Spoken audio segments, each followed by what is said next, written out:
ہمیشہ کے لیے امر ہو گیا تا قیامت تک کے لیے. قرآن کی ایک حرف کی، ایک لفظ کی کا انکار توہین قرآن کے ذمے میں اور مہاجر اور اس کے عمل ہجرت، اس کے اوپر تنقید، اس کو گالی قرار دینا گستاخ رسول کے زمرے میں آتا ہے. آپ یہ دیکھیے کہ اس کے اوپر پوری ہٹائی کے ساتھ پے در پے اور معصومانہ طرز تخاطب کہ انہوں نے معافی مانگ لی.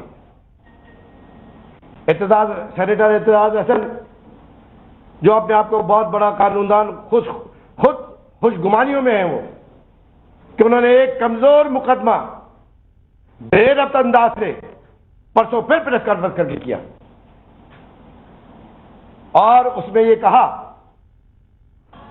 کہ قائد تحریک جناب الطاف حسین کے بارے میں براہ راست مخاطب ہو کر کہ وہ یہ کام نہ کریں جس کی ذمہ داری ان کے اوپر عائد ہوتی ہے. مسٹر اعتزاز احسن، تم نے قانون کی کون سی کتابیں پڑھی ہیں؟ تم نے بھی اس کو وکلا تحریک سمجھ رکھا ہے؟ جاؤ جا کے قرآن سے اس کی تشریح دیکھو، جاؤ جا کے قرآن میں دیکھو لفظ مہاجر اور ہجرت کیا ہوتی ہے. اور یہ جو مشورہ ہے تم کو معلوم ہونا چاہیے اس بات کے اوپر کہ جو جرم کرتا ہے ذمہ داری اس کے اوپر عائد ہوتی ہے. جرم خورشید شاہ نے کیا ہے،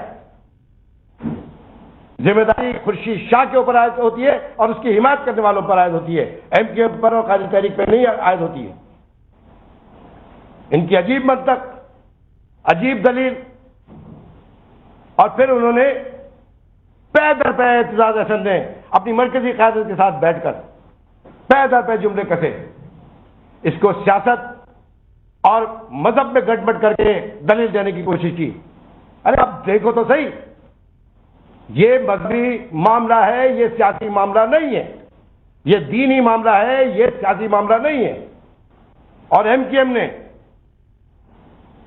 گستاخ رسول اور توہین قرآن کے حوالے سے عدالت میں سے رابطہ کیا ہے، مقدمہ دائر کیا ہے، قانونی راستہ اختیار کیا ہے کہ عدالت یہ فیصلہ کرے گستاخ رسول کا اور توہین قرآن کا. میں اس سے آگے ایک بات اور کہتا چلوں کہ جو جیسا میں نے پہلے کہا آپ سے، اور یہ اصرار ہے کہ خورشید شاہ نے معافی مانگ لی لہذا اس کو درگزر کر دیں، اس لیے درگزر کر دیں کہ وہ ایک سیاسی جماعت کے رہنما ہے، اس لیے درگزر کر دیں کہ وہ صاحب حیثیت ہے، صاحب اختیار ہے، اس لیے درگزر کر دیں. لیکن اگر یہی جرم لفظ مہاجر کا کوئی ایک مسیحی، کوئی ایک ہندو، کوئی ایک غریب انسان کرتا تو نہ صرف وہ بلکہ اس کی پوری بستی کو طلاق کے راست کر دیا جاتا. یہ بات ہمارے مشاہدے میں پاکستان کے اندر موجود ہے کہ بلا وجہ کسی کے اوپر الزام لگا کر اس کو تحت جاتا رہا ہے. یہ کہتے ہیں تو ہم بھی کہہ رہے ہیں کہ متحدہ قومی موومنٹ ایک لبرل سیکولر روشن خیال جو نام دیں آپ وہ ہے، لیکن اس کا مطلب لادینیت نہیں ہے. ہم مسلمان بھی تو ہیں، اور یہ لفظ مہاجر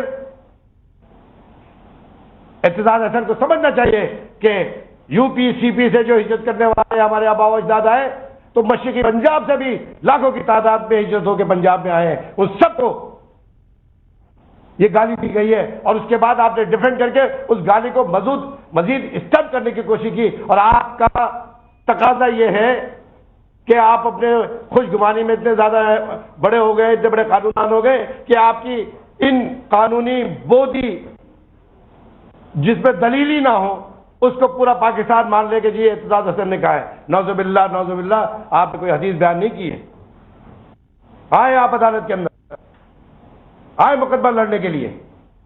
آپ کے ویسٹرن انٹرسٹ ہو سکتے ہیں، ہم کو معلوم ہے، لیکن آئندہ یہ مشورے جو آپ قائد تحریک کو دے رہے ہیں پہلے اپنی لیڈرشپ کو دیں متحدہ قومی موومنٹ نے کسی کی لیڈرشپ کے اوپر کبھی تنقید کی پہل نہیں کی، شروع نہیں کی، لیکن یہ سلسلہ آپ اگر جاری رکھنا چاہتے ہیں تسلسل تو یہ جاری رہے گا. یہ بالکل سیم پوائنٹس پہ اس کے اوپر جواب دیا جائے گا. اور اگر آپ لوگ کسی گمان میں ہیں تو یہ بازو ہمارے آزمائے ہوئے ہیں. قائد تحریک کو مشورہ دینے سے پہلے اپنی لیڈرشپ کو آپ مشورہ دیں کہ ہم نے رواداری کی انتہائی سخت ماحول میں بھی جب بلاول بھٹو زرداری کے لیے لندن میں کشمیر مارچ میں ان کے اوپر بوتلیں، جوتے اور ڈبے مارے گئے، فوری طور پر ایم کے رد عمل آیا کہ اس کی ہم نے مذمت کی، ہم نے اس کی مذمت کی. یہ ہے ہماری رواداری اور سیاست کی میچورٹی جو ہم نے اس کا اظہار کیا. لیکن آپ نے پھر پریس کانفرنس کر دی. ہم بھی کہہ سکتے تھے، ہمارے